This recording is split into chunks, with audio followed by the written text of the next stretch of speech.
Hello and welcome to my presentation. This is Sophia Hernandez and I'm doing a presentation over Trichophyton Rubrum, and this is a fungal skin pathogen. I went ahead and put this picture with it. I found it on one of my sources, so go ahead and get started. So the Trichophyton history, let's go ahead and start with that. It is first described by Malmsten in 1845, but later on in 1988, Ripon accepted 22 species and 4 varieties of this pathogen. So there's more to this pathogen than just what we're talking about today. It's the human fungus responsible for approximately 80 to 90% of dermal mycosis in human, and it's commonly known as Tinea pedis. So if you ever had like athlete's foot or something like that, that's exactly what this is. And I also found this picture. This is just the pathogen on an agar plate and how it grows. So I thought that was interesting. So let's talk about a little bit about its habitat or home. It is mainly a human host pathogen. It's not going to be found on animals as often as a human.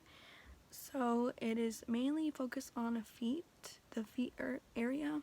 So feet suffer most, but can be spread to other parts of the body, including the scalp, palm, and trunks. Mainly the palms and the feet is where you'll find this.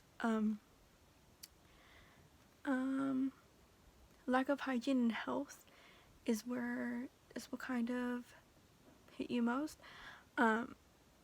So like if you're an athlete and you're not taking care of your feet and you're running all the time, and you have your feet in socks all the time, you're not taking care of it, it's probably gonna develop on you. And this is acquired directly and indirectly, and it can mutate. So this is why it is more than just the T rubrum we're talking about today. It has more than that, and it rarely affects animals. Like I said, it is a human host. So we can go over the pathogen and why it's a pathogen. It is a pathogen, but it's very hard to distinguish whether it is or not, and it is very misunderstood. It does create colonies on your skin and can be colonial. It can be infectious for a long time, and it's hard to cure but not life-threatening. Kind of just depends on what scenario you have. It attacks via keratin degradation because keratin is a top component to home, skin, and nail areas. So it will attack those dead cells. Not only does it cause athlete's foot, which I already talked about, but fungal infections between nails and jock itch. So it can get on your nails, your toenails, your fingernails, anywhere you're not really taking care of that area. Some signs and treatments. I'm going to go ahead and go over the signs first. So you're first going to see kind of like a scaly pattern on your skin. They will develop to a yellow and red kind of irritated color around your irritated area, I guess. It is found in many textures, but you'll usually see the scaly texture. It is very itchy, and it can go deeper than just your epidermis, which is the top layer of your skin. So yeah, some treatments for this is usually antifungal medication. That's really the main medication I found. So they said topical or oral antifungal agents will help this out, and some protocols only calls for rudimentary, which means kind of like basic. So it's not really a severe pathogen, so you're not gonna have like deadly results from this.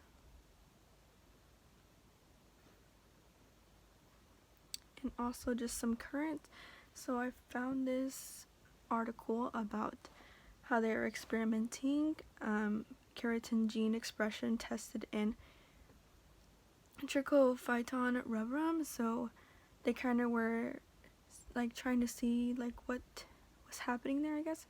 So I'll read this. The aim of the current study is to search for effective and safe antifungal agents by investigating bioactivity of, and then it will say the actual things they tested it with, including the impact of keratinized gene expression on T rubrum.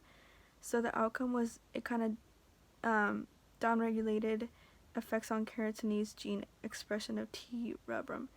So they use plant extractions and chemical compounds on the keratin and the T. rubrum. This experiment will lead to better treatments for T. rubrum infections because it's so natural, and because they did find results for it. And I also did find in the article they talked about Iraq and how it's more prone, like they're more prone to get more infections over there, so it'll definitely help infection areas like that. And I also found that it was interesting that they called it a endemic human pathogen. So alright, these are my citations, and that's it. Thank you for attending my presentation, and I hope you all enjoyed.